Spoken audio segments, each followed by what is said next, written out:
Bonjour à toi et je te souhaite la bienvenue dans le journal d'Anissa. Tu l'auras deviné, moi c'est Anissa et chaque semaine je vous retrouve pour partager avec vous des réflexions, des questionnements, des expériences autour de la vie, de la santé, des relations humaines et tout ce qui nous aide un peu à mieux nous comprendre. Voilà. Mon objectif ici n'est pas de vous apporter des vérités toutes faites, mais simplement d'ouvrir des pistes de réflexion et de vous inviter à prendre un moment pour vous.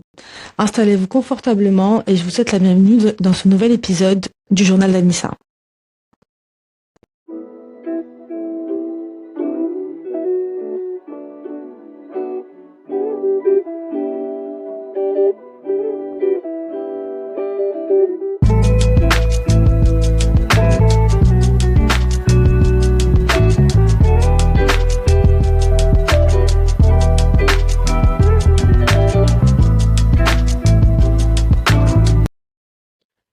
Salut, je te souhaite la bienvenue dans ce nouvel épisode du podcast. Aujourd'hui, le thème du jour, tu l'auras vu dans le titre, c'est le fait de tout vouloir anticiper, voilà, dans notre vie quotidienne. Donc il y a quelques temps, je me suis rendu compte de quelque chose. J'ai l'impression qu'en fait, on vit aujourd'hui dans une époque où tout nous pousse à vouloir plus. J'avais vu passer une information sur les réseaux sociaux, oui, sur Instagram, il me semble, d'une condamnation de Chine pour une grosse amende par rapport à plein de choses qui ont pu se passer, surtout, je pense, liées à la contrefaçon. Et cela m'a posé question et ça m'a poussé en fait à faire une story par la suite où j'ai un petit peu exposé mon point de vue sur toute cette industrie un petit peu de l'ultra fast fashion et de comment est-ce que on consomme aujourd'hui la mode, voilà. Et le constat que j'ai fait par la suite, enfin de par des réflexions que j'ai eues, c'est qu'en fait aujourd'hui nous avons toujours plus d'informations, que ce soit dans les médias, sur les réseaux, peu importe. Il y a toujours plus de choses qui arrivent de manière... on n'a pas le temps de se reposer. Je sais pas si vous voyez ce que je veux dire. Donc, ça passe par l'information, ça passe par le fait de vouloir acheter toujours plus de vêtements, d'être toujours plus productive, d'être beaucoup plus productive dans notre travail, dans notre création de contenu ou peu importe.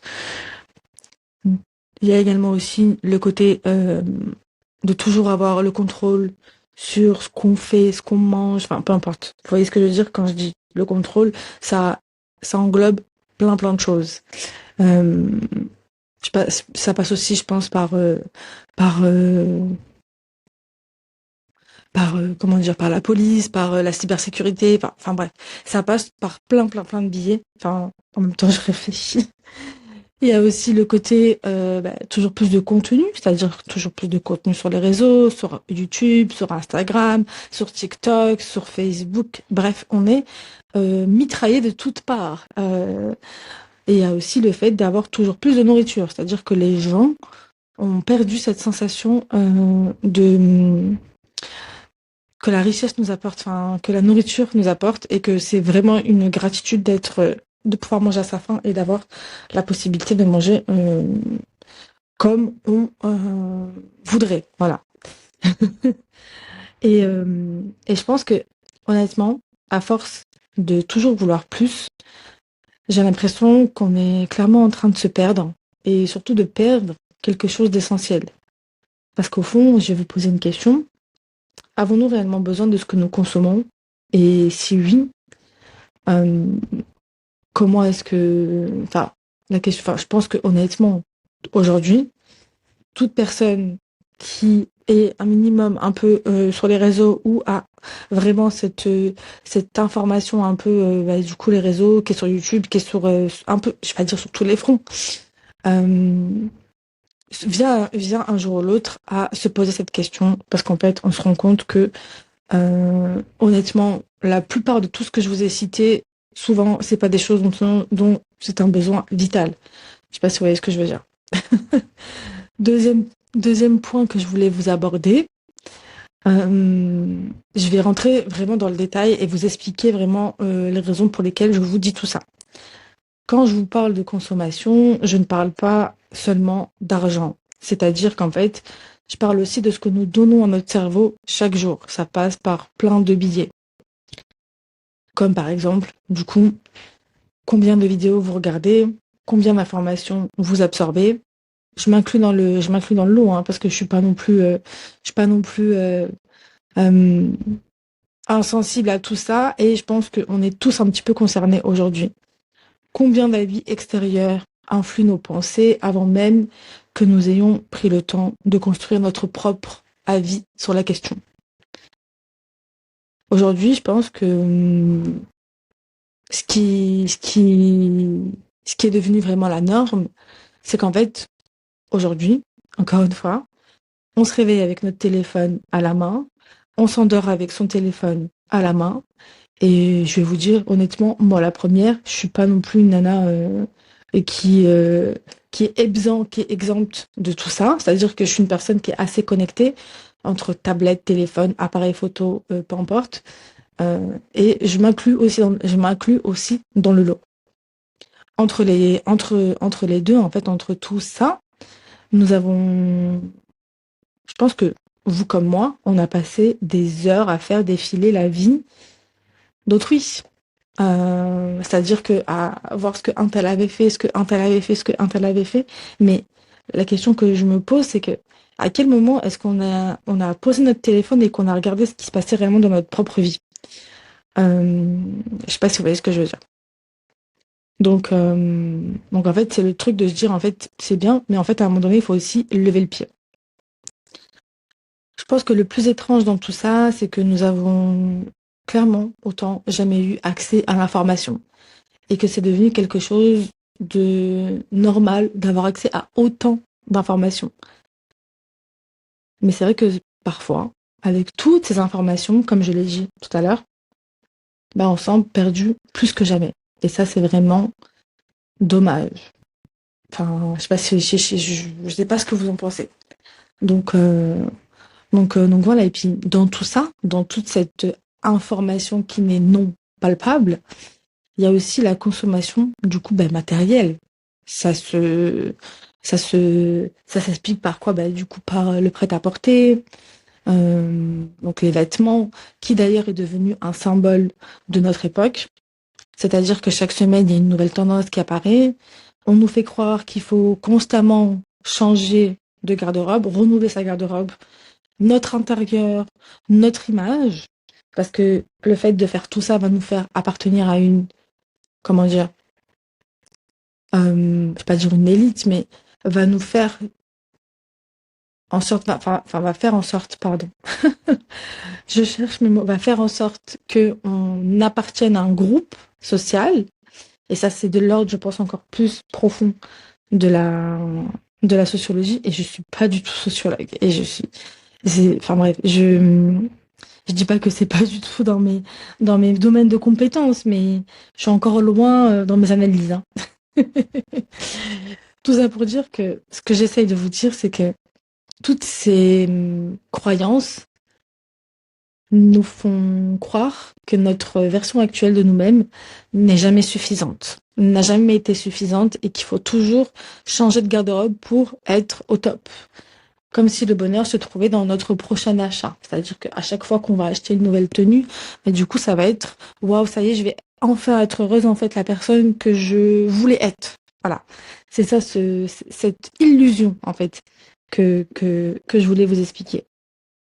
Et, euh, et c'est vrai que moi, la question que je me pose, clairement, c'est, enfin, ou la réflexion que j'ai aujourd'hui, c'est combien de fois avons-nous acheté quelque chose en pensant que cela nous rendrait plus heureux? Point d'interrogation. Et, euh, et en fait, au final, on se rend compte, après avoir acheté cet article, bah, que notre bonheur n'a pas bougé, enfin, ou que notre sentiment de vide est toujours le même. C'est-à-dire que acheter répond parfois à une compulsion. Je sais pas si vous voyez ce que je veux dire. on se dit waouh, c'est vraiment trop trop beau, je vais acheter le dernier parfum à la mode. Et parce que du coup, il y a telle copine qui l'a, telle copine qui l'a, et donc elle m'a dit qu'il fallait l'acheter. Et du coup, une fois que je l'achète, bah au final, je suis pas si satisfaite de ce parfum, et au final, je ne le mets pas. Enfin, vous voyez la réflexion que j'ai ou pas? Donc, c'est toute cette chose, enfin cette réflexion que j'ai aujourd'hui. Et dans tout ça, donc dans tout ce qui est consommation matérielle, il y a aussi notre alimentation. Notre alimentation qui aujourd'hui n'a jamais été aussi mauvaise, clairement. C'est-à-dire que la plupart des gens euh, passent leur temps à manger à l'extérieur. Et c'est-à-dire qu'aujourd'hui, on sait très bien que l'alimentation a un impact sur les hormones. Que ce soit oui, il y a des aliments où il y a des perturbateurs endocriniens. On a retrouvé des microplastiques dans certains estomacs d'animaux. Bref, ce qui fait que tout ça impacte notre corps et aussi nos hormones. Je me rends compte aussi par rapport au SOPK qu'en fait, l'alimentation est vraiment un allié pour pallier le SOPK et c'est vraiment ça qui va permettre d'aider la personne qui a un SOPK à réguler son SOPK. C'est-à-dire qu'en fait, quand on a un SOPK, il faut vraiment avoir une alimentation, je vais pas dire stricte, mais vraiment privilégier des produits bruts, quitte à manger des protéines le matin, euh, faire en sorte de manger le plus anti-inflammatoire possible dans notre quotidien et en fait, c'est ça qui va permettre d'aider à réguler le SOPK. Donc enfin, ce que je veux dire par là, c'est que tout ce truc d'alimentation, c'est toute une industrie dans lesquelles on n'a pas en fait de prise dessus. Enfin, je sais pas si vous avez entendu, mais il y a eu un scandale avec les eaux Nestlé où ils ont retrouvé du coup de la matière fécale dans les eaux Nestlé. Je sais pas si, je pense qu'aujourd'hui le problème a été résolu. Mais ce que je veux dire par là, c'est que ça vous montre à quel point euh, c'est euh, c'est vraiment de partout. Je vais vous donner l'exemple, pardon, euh, sur Marseille. Admettons, sur Marseille, il y a plusieurs plages qui sont interdites à la baignade. Mais vous allez me dire, mais c'est quoi le rapport? Il n'y a pas de rapport, mais c'est juste pour vous donner un ordre d'idée d'à quel point aujourd'hui, c'est devenu quelque chose, l'alimentation, c'est vraiment devenu un marché. Vraiment. C'est-à-dire que les industriels ne pensent pas à notre bien-être. Ils pensent avant tout à remplir les caisses. C'est surtout ça. Si demain on arrêtait de consommer, je peux vous dire qu'ils feraient en sorte de, de, soit ils feraient faillite, premièrement, soit ils feraient faillite, soit ils feraient en sorte que on mangerait mieux. Voilà. Mais bon, on consomme toujours plus et du coup, ça leur permet pas d'évoluer dans le bon sens. Voilà. C'est ce que j'essaie de dire. Pour vous dire, enfin, c'est quelque chose qui est quand même assez important, je pense, de faire attention à son alimentation, surtout de nos jours. Voilà. En tout cas, ce que je voulais vous dire, c'est que même si aujourd'hui vous n'arrivez pas forcément à avoir une alimentation équilibrée, sachez que c'est chacun son rythme et c'est pas forcément de votre faute et il faut essayer de prendre le temps de changer ses habitudes alimentaires et c'est pas du jour au lendemain que ça se fait. Voilà. C'est si ça peut vous rassurer, moi je cherche encore le rythme. Voilà. Même si parfois j'ai des moments de craquage. Je sais pas si vous voyez ce que je veux dire, comme tout le monde, comme tout être humain. Et c'est tout à fait normal. Voilà. Moi, ce qui m'interpelle le plus aujourd'hui, c'est que au-delà de tout ça, c'est que cette surconsommation euh, ne touche pas seulement notre esprit, notre esprit, quand je dis notre esprit, je parle de tous les contenus sur les réseaux, tout ça.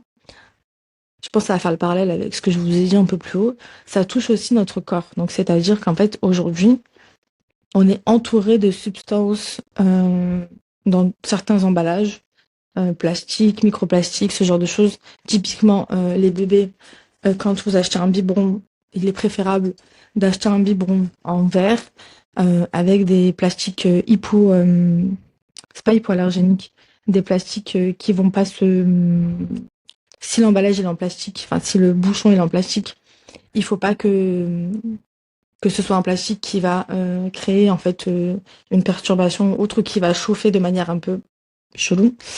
Euh, et en fait, tout ça, toutes ces substances, on les retrouve vraiment de partout, hein. Les perturbateurs endocriniens, on les retrouve du coup dans les plastiques, dans le plastique, dans le verre, dans le textile, dans les objets du quotidien, hein. C'est-à-dire que vous allez prendre votre comment ça s'appelle? Votre ustensile de cuisine, euh, mais du coup en plastique ou en bois, mais du coup vous allez avoir des perturbateurs endocriniens. On sait qu'aujourd'hui, les ustensiles en bois sont pas les ustensiles les plus hygiéniques. C'est-à-dire qu'en fait, le bois, quand vous allez le faire chauffer, du coup, il va y avoir des micro-particules de nourriture qui vont se mettre dans les, dans les structures en bois et qui vont rester bloquées à ce niveau-là. Et donc, du coup, c'est pas très propre, quoi. Si vous achetez des ustensiles en bois, euh, je sais même pas si c'est vraiment utile, en fait, d'en acheter. Autant acheter en inox. Vraiment, c'est le mieux. L'inox, que ce soit en verre, que ce soit le verre et l'inox, c'est vraiment la meilleure chose que vous pouvez avoir dans votre cuisine. Voilà. Certaines, comme j'ai dit, donc, ces substances, elles sont étudiées comme étant des perturbateurs endocriniens et on sait aujourd'hui que les perturbateurs endocriniens peuvent avoir un impact sur nos hormones, encore une fois. Donc une femme qui a des troubles hormonaux, un SOPK, une endométriose, peu importe ce qu'elle peut avoir. Par exemple, vous allez me dire un trouble de la thyroïde, un cancer, une femme enceinte, il faut impérativement que ces personnes évite tout ce qui est perturbateur endocrinien. Et ça passe par notre cuisine, notre salle de bain et nos habits. Ça passe par toutes ces billets-là. Donc je pense qu'aujourd'hui, franchement, hein, je pense qu'on peut plus se permettre de faire comme si on ne savait pas. C'est-à-dire qu'aujourd'hui, je peux dire encore il y a 10, 15 ans et encore, on avait des doutes, mais aujourd'hui on le sait très bien. C'est-à-dire qu'aujourd'hui, on sait que les perturbateurs endocriniens ont un impact sur la santé. Encore qu'il y a 10 ans, c'était en 2016, je commençais à l'époque à regarder les vidéos de la petite Gabi. Et déjà, à l'époque, la petite Gabi parlait de toutes ces choses liées aux perturbations endocriniennes, enfin les hormones, ce que ça impacte sur la santé physique, peu importe. Sauf que, en fait, aujourd'hui, on peut plus se permettre de faire comme si de rien n'était et de mettre des œillères. Après, ça reste mon point de vue. Donc voilà. C'est vrai que aujourd'hui, pendant que nous essayons de suivre ce rythme un petit peu effréné des actualités de cette société, en fait, qui va à 1000 à l'heure et qui ne prend pas le temps de ralentir, lui, notre système nerveux, il encaisse que ce soit les notifications, les publicités, encore une fois, les actualités, les messages, le bruit. Franchement, ça, c'est plus possible, quoi. Moi, je vous le dis, hein, à titre perso, je suis une personne qui supporte pas le bruit. Et pourquoi? Bah parce que du coup, je suis devenue intolérante au bruit. Voilà, je ne peux pas. C'est-à-dire que je ne peux pas. Toutes ces choses, en fait, nous sollicitent constamment. Il faut toujours qu'on soit disponible, toujours qu'on soit connecté en temps et en heure. Et, euh, et en fait, même si on est disponible, connecté, entre guillemets, au fond de nous-mêmes, on n'est jamais réellement présent. C'est-à-dire qu'on est là sans être là. À force de vivre dans cet état d'alerte permanent, on oublie parfois que notre corps n'a pas été conçu pour fonctionner sous pression à H24. C'est-à-dire qu'en fait, euh, vous allez me dire, mais tu vas encore remuer le même disque. Mais encore une fois, il y a ce truc de ralentir. C'est-à-dire que tout ça engendre un stress chronique au fil du temps et ça va finir par enfler notre système immunitaire. C'est-à-dire que ce stress, euh, à force de le solliciter, enfin je vais pas dire de le solliciter, mais à force d'être stressé tout le temps, tout le temps, tout le temps, ça impacte en fait le système immunitaire. On sait aujourd'hui qu'un système immunitaire faible est synonyme de problématiques complexes à long terme, telles que, euh, telles que des infections, des inflammations chroniques qui flanchent ou une inflammation qui ne baisse pas, un système nerveux qui est déréglé. et aussi des risques à terme de développer des maladies auto-immunes, des maladies, on va dire, autres. C'est-à-dire que vous pouvez développer des pathologies qui sont liées au stress.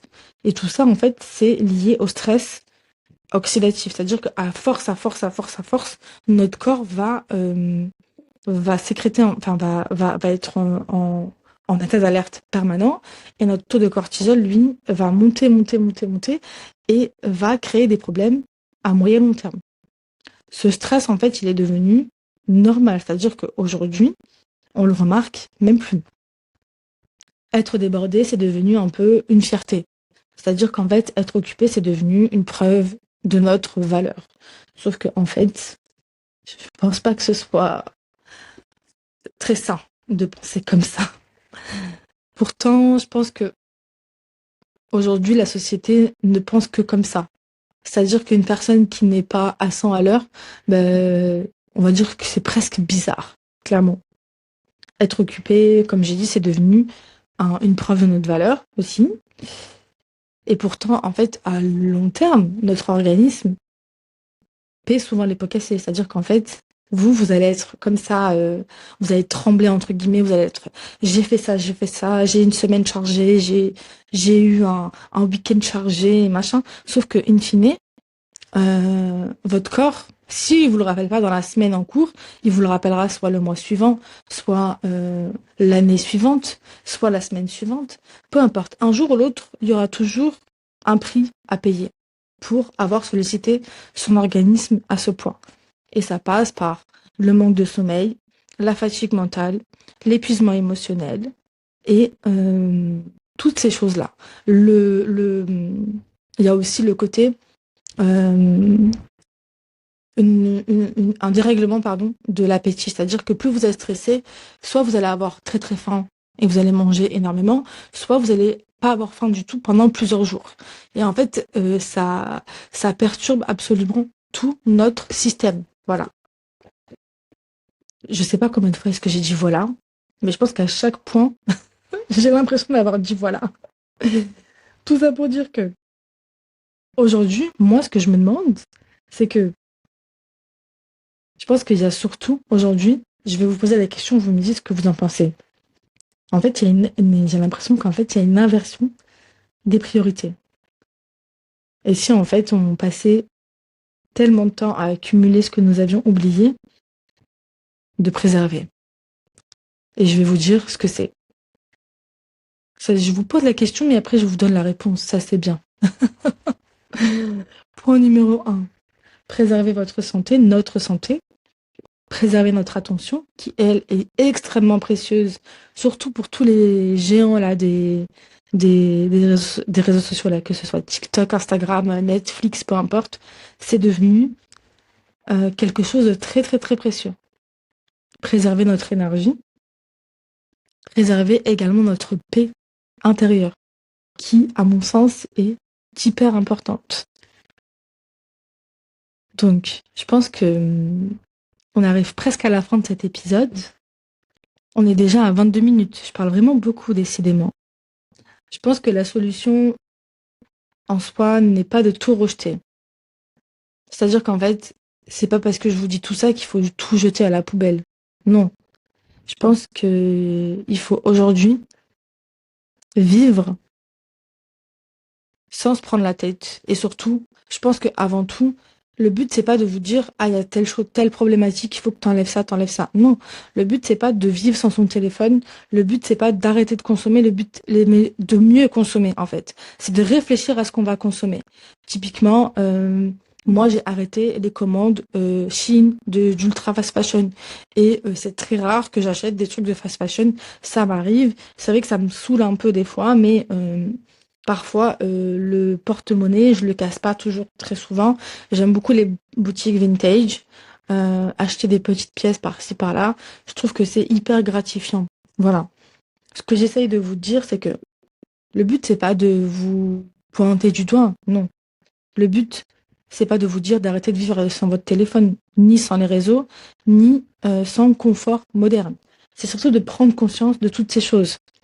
Je pense qu'il est important de prendre euh, en compte tout ça et de réfléchir un petit peu à notre manière de vivre.